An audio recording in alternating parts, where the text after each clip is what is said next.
24/7 chronic pain, it physically changes your brain, and not for the better. And I told them I was in a CFS crash still, and on top of having this allergic reaction. My stomach was killing me again, which is really connected to the chronic fatigue syndrome. There's just a ton of gut issues.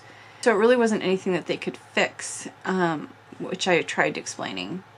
And I wasn't asking for pain meds, but I was asking for migraine medication, because getting there in the ambulance had started the migraine. And when I was in the emergency room, at first they wouldn't leave the lights off.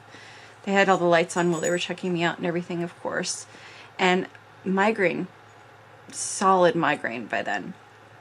And on top of everything else. And so I was asking for migraine medication, which is basically, you know, it's pain medication. It affects more than just my migraine and takes more of the pain away. It doesn't take it all away. My stomach still hurt like the dickens, but it was eased a bit, which was nice. But the migraine medication also helps my overall body helps my overall body pain, which is nice to have a little break. I don't get breaks very often. The only breaks I get are when I'm at the emergency room. And again, going to the emergency room usually causes more pain. And sometimes I don't have a migraine, so I won't ask for migraine medication. And I never asked for pain medication for my body, because I don't want to get, you know, a red tag on my file chasing pain meds, you know what I mean? And I have this problem of wanting to tough it out. And the fear of being addicted to pain meds, you know? I mean, no one wants to be in pain at all, ever. And when you're in pain 24/7, you know, how do you pick which days to take it and which days not to? You know what I mean? And I don't want to take it every day. My first prescription I was handed for pain medication was a really, really heavy duty. My first prescription for pain meds was an everyday, take this twice a day pain med thing. And I took it to the pharmacist, and it's a small town. First pharmacist I brought it to, he pushed it back at me and said, "You don't want this. You don't want to take this." And I brought it back to my doctor, and she said, "You know, you're not going to have anything else touch your pain at the level you're at. And with your problems, you have to take something that's really heavy duty, and you have to take it every day to control your pain." And so I took the prescription and I brought it back to the pharmacy, and it was a different pharmacist this time. And she did the same thing. She pushed it right back at me and said, "You don't want to take this. You do not want to take this every day. Maybe get it filled and take it for special occasions when you want to be with your family and stuff like that. But you don't want to take this every day. It's so highly addictive." And now, a few years later, they're not giving the prescription out. It's an opioid. And they don't want to give that prescription out anymore. Can get hooked on them quite easily. And but I think it's a small percentage. I mean, the thing that's frustrating is then this whole opioid crisis in America, and then chronic pain patients can't get their pain treated. You know, I've been trying for years to get into a pain clinic. And because of one problem or another with the pain clinics and the doctors and them getting in the news and for giving out prescriptions badly or selling them, you know, because of what they do, pain clinics are getting shut down, and there's fewer pain clinics to go to, but more chronic pain patients, and we have nowhere to go. I've had 5 places now send me letters saying that my either the clinic is closing, or they're canceling my appointment because they're not taking new patients anymore. And I already had the appointment set that I waited for 6 months. And so it's been years of trying to get into a pain clinic, and I just can't get in. And when I went back to my doctor after the last letter I got, she said there's no more places right now. So what are we left to do? You know? I mean, it leaves us feeling completely abandoned with our pain. Then you have the whole pain cycle that when it doesn't get a break, it just seems to build and build and build throughout the body. Anyway, I went to the emergency room. I did ask for migraine medication, which made all my other pain dial down. So it was nice to have a bit of a break. Nice on the body, nice on the mind, to have a bit of a break from the pain for a little while. And it was a very little while. But I don't know. I think it would be difficult to, and I don't think it's good to be on medications all the time, every single day, you know.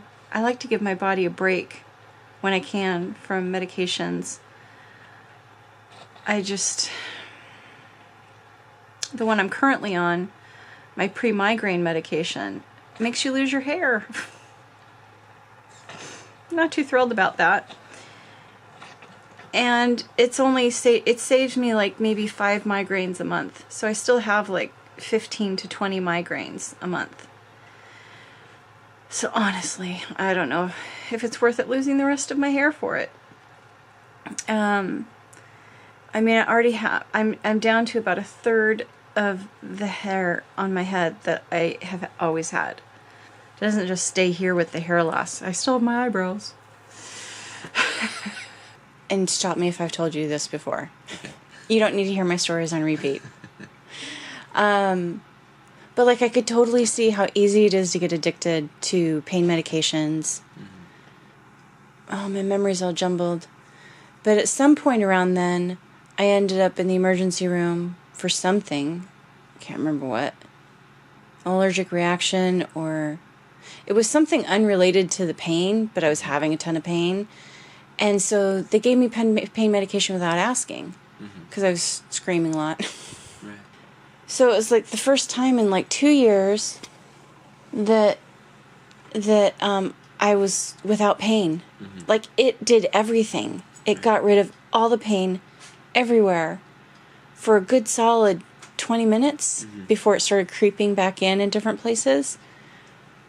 And I just was numb and floaty and like, you know, the whole thing. And I was just like, oh my God. I literally had forgotten how it felt not to have pain.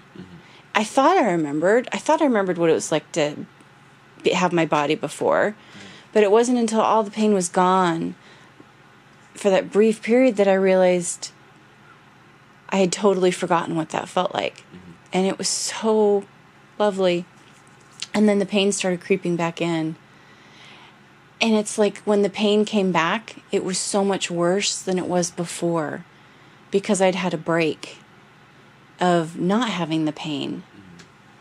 And I don't have the right words to talk about that, but it was just like, that is the first moment I realized how easy it would be to get addicted to pain medication. You know? Because who wants to be in pain? Yeah. But my pain is 24/7, cycling through different parts of my body and sometimes head to toe. You know? Right. At a certain point, I think it would be very easy to say, oh, just one more day this week.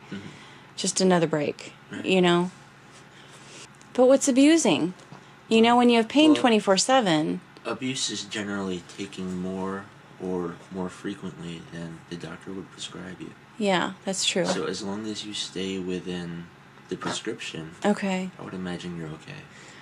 And then you have, like, different doctors' opinions, right? It really feels good to not be in pain. Yeah, I would imagine it does. Yeah, I mean, you know, I would just say, you know, as long as you're sticking to the terms of the prescription and it's monitored by the doctor, no, I would say you're okay. Yeah. I'm not currently on any. One of the things is with my illnesses, they don't think, UW doesn't think that it's a good idea to be on opioids or high-level pain meds because your body adjusts to it, and then you need to take more, and then your body adjusts to it, and then you need to take more, and what did the doctor at Stanford say? I didn't ask him. That's a good question. I was so enthralled in all this explanations he was giving me about chronic fatigue syndrome and my gut connections and the mitochondria and everything. And just like, wow, I'm actually getting information, scientific information during my doctor visit, blowing my mind. That I forgot. There's so many things I forgot to ask, but of course you can't squeeze all these years into one visit. Right, it's going to take time. So yeah, that's a really good question for him. Yeah. See what he has to think with all his latest research behind him will help. I love Stanford. Well, it's nice. It's so nice to be able to have doctors who actually are up on the latest research, doing the latest research. Somebody who actually does their job. Yes, exactly.